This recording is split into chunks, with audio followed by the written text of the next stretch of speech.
to faith at a young age when I learned about how Jesus and the disciples faced persecution, trials, slander, martyrdom, so that we can have the Bible today.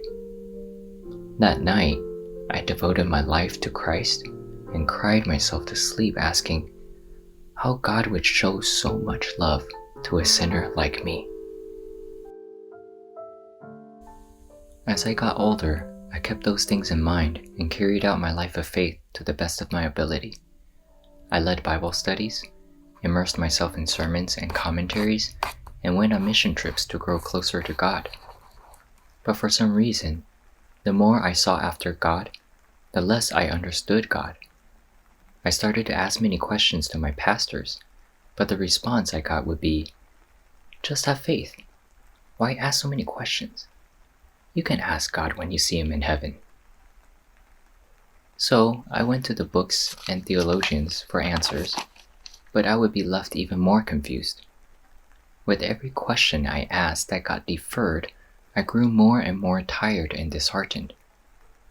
But what saddened me even more was that I couldn't give an answer to my students.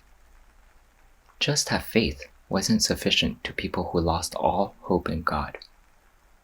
I would look at my Bible that so many have died for and be so sorry that I couldn't understand and give understanding to something so precious. But one day, a friend invited me to a Shincheonji Bible study, which opened my eyes to the revealed Word.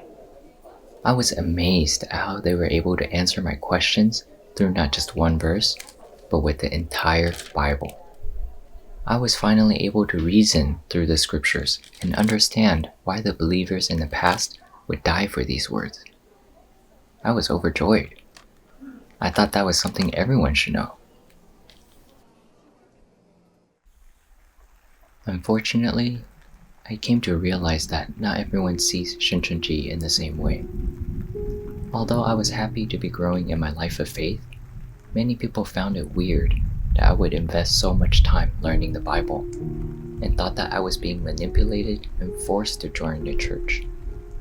The one place where I was receiving understanding that I looked for all my life was labeled as heresy and occult, and it broke my heart.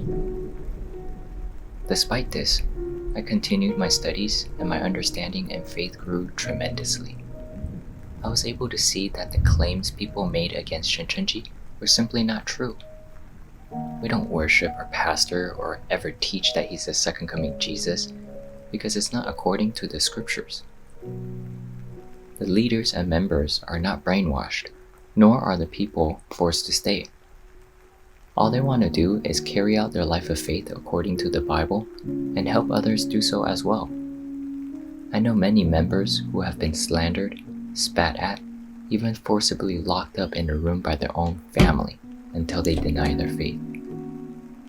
But despite this, they hold on to Jesus' teachings to never persecute back, but endure the hardships, love, and even pray for their enemies. This is what I've seen firsthand.